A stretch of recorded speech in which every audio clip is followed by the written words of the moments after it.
नमस्कार मित्रों, तो यह आप लोग को एक जानकारी देनी थी इलाहाबाद हाई कोर्ट की बहुप्रतीक्षित भर्ती। इलाहाबाद हाई कोर्ट की बहुप्रतीक्षित भर्ती 2023 की आ चुकी है और इसमें जो भी लोग अप्लाई किए हुए हैं, बहुत ही बढ़िया बेहतरीन प्रतिष्ठित पब्लिकेशन है चक्षु पब्लिकेशन। उस पब्लिकेशन की यह बुक आप लोग को देखने को मिलेगी चक्षु पब्लिकेशन की, और बहुत ही बढ़िया सिलेबस के बेस पर सारा सारा इसमें मटेरियल तैयार किया गया है। Allahabad high court group C एवं टी के लिए stenographer, junior assistant, paid apprentice, driver, tubewell technician, process server, कुल मिला के इलाहाबाद हाईकोर्ट से जो भी वैकेंसी निकली हुई है ग्रुप सी एवं डी की, उन सभी भर्तियों के लिए बहुत ही बढ़िया पब्लिकेशन है चक्षु पब्लिकेशन। उसकी बुक निकली है हिंदी, सामान्य सचेता, अंग्रेजी, गणित, पूरा सिलेबस के बेस पर सारा का सारा मटेरियल है। तो इस बुक को आप लोग परचेज कर सकते हैं, नज़दीकी बुक स्टॉल पर भी जाकर आप लोग परचेज कर लीजिएगा। और मैं लिंक भी देने का प्रयास करूँगा जहाँ से आप लोग ऑनलाइन भी इस बुक को परचेज कर पाएँ, तो डिस्क्रिप्शन में लिंक भी आपका डाल दूंगा। तो इस बुक को आप लोग जाकर परचेज कर सकते हैं। पूरे सिलेबस के बेस पर सारे के सारे इसमें मटेरियल दिए गए हैं। इलाहाबाद हाई कोर्ट के लिए यह जो वैकेंसी आई हुई है उसके लिए बहुत ही बढ़िया प्रतिष्ठित पब्लिकेशन की यह बुक है।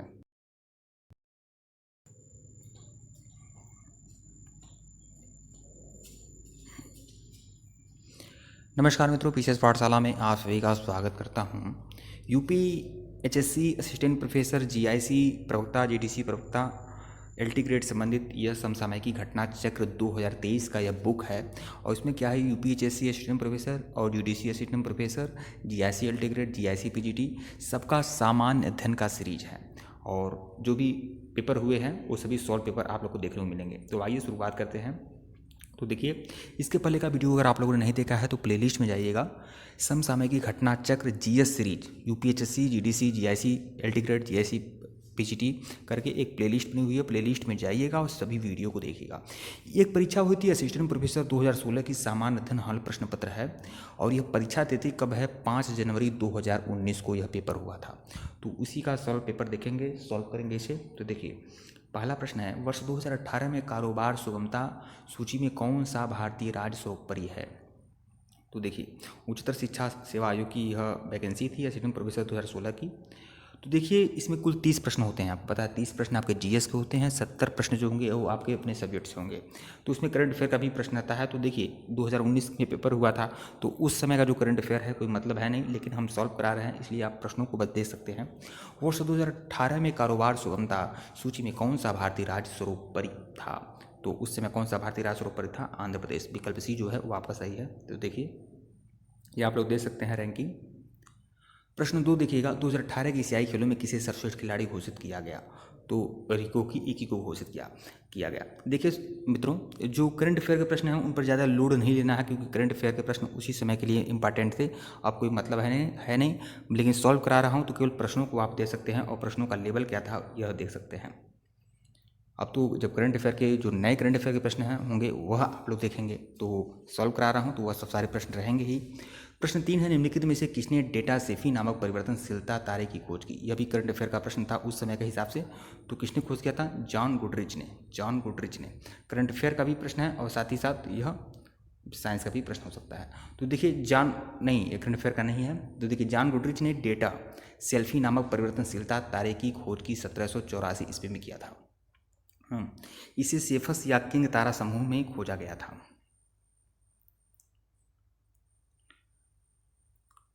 प्रश्न 4 देखिएगा, चंद्रयान रोवर मिशन की अवधि क्या है। चंद्रयान रोवर मिशन की जो अवधि है वो क्या है, 14 दिन है। विकल्प सी जो है वो आपका सही है।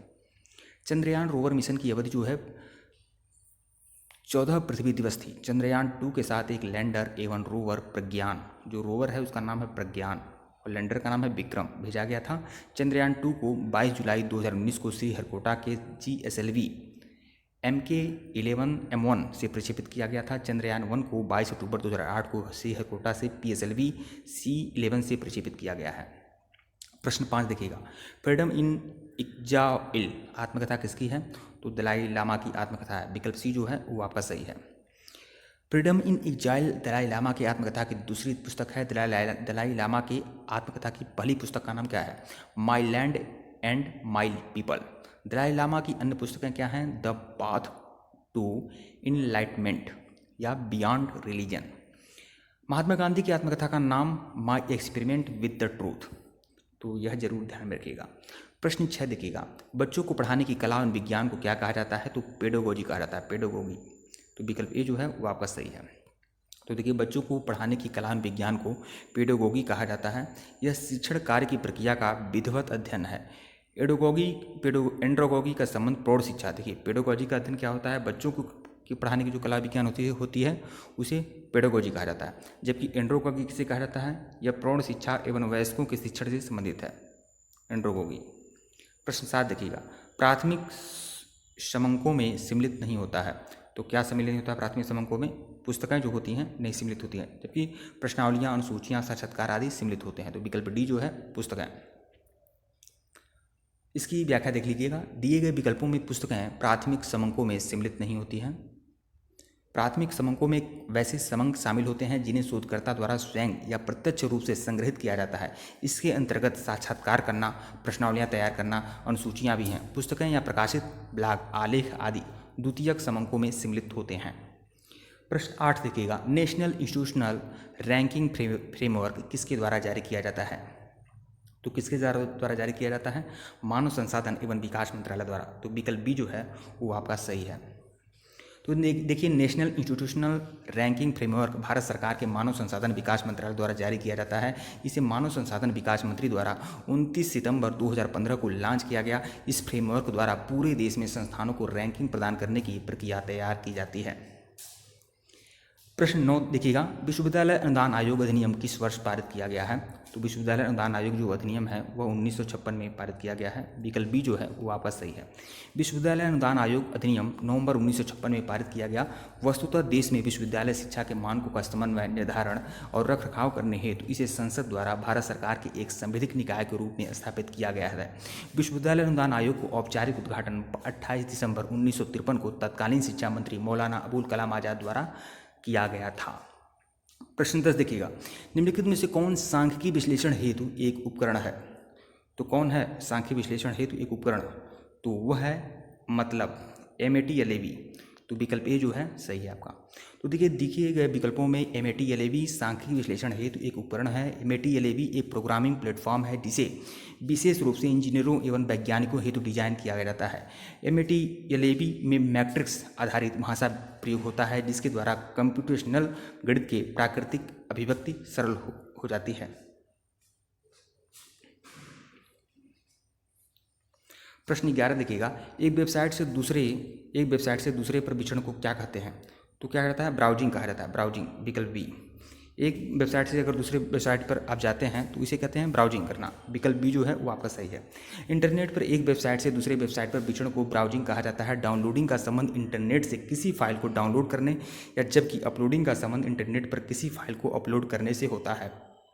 प्रश्न 12 देखिएगा, इनमें से कौन एक सर्च इंजन नहीं है? तो क्या सर्च इंजन नहीं है? तो बिंग, गूगल, याहू आपके सर्च इंजन है। विंडोज जो है आपका सर्च इंजन नहीं है। विकल्प डी। विंडोज माइक्रोसॉफ्ट द्वारा विकसित एक ग्राफिकल ऑपरेटिंग सिस्टम है। बिंग, याहू या गूगल इंटरनेट सर्च इंजन के प्रकार हैं। इनमें से गूगल एक लोकप्रिय सर्च इंजन है।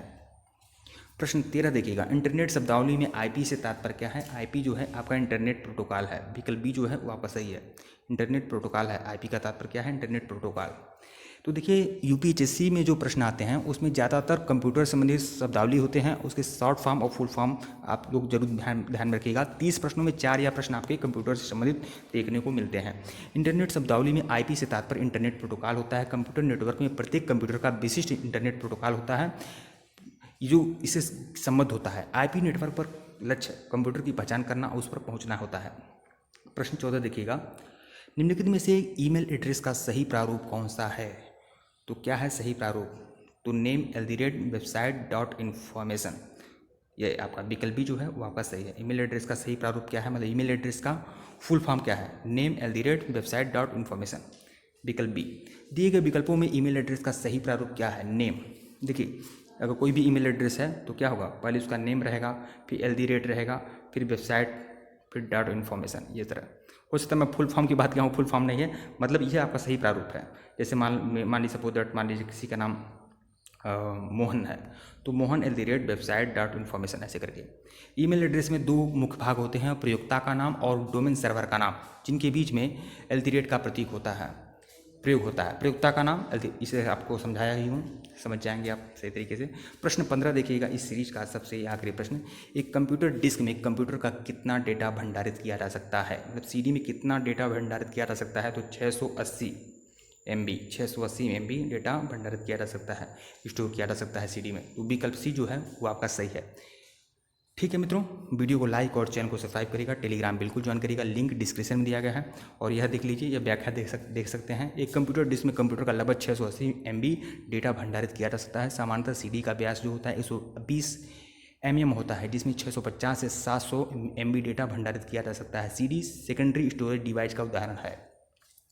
ठीक है मित्रों, वीडियो को लाइक और चैनल को सब्सक्राइब करेगा, टेलीग्राम बिल्कुल ज्वाइन करेगा, लिंक डिस्क्रिप्शन में दिया गया है। अगर इसके पहले का वीडियो नहीं देखे हैं तो प्लेलिस्ट में जाइएगा। यूपीएचएससी असिस्टेंट प्रोफेसर घटनाचक्र टॉप सीरीज के नाम से प्लेलिस्ट बनी हुई है, प्लेलिस्ट में जाइएगा, सभी वीडियो को देखिएगा। तो यूपीएचएससी असिस्टेंट प्रोफेसर घटनाचक्र टॉप सीरीज के नाम से प्लेलिस्ट बनी हुई है, उस प्लेलिस्ट को भी देख सकते हैं। और साथ ही साथ यह जो प्लेलिस्ट होगी समसामयिकी घटनाचक्र जीएस सीरीज के नाम से है। ठीक है, दोनों प्लेलिस्ट को आप फॉलो कर सकते हैं। धन्यवाद।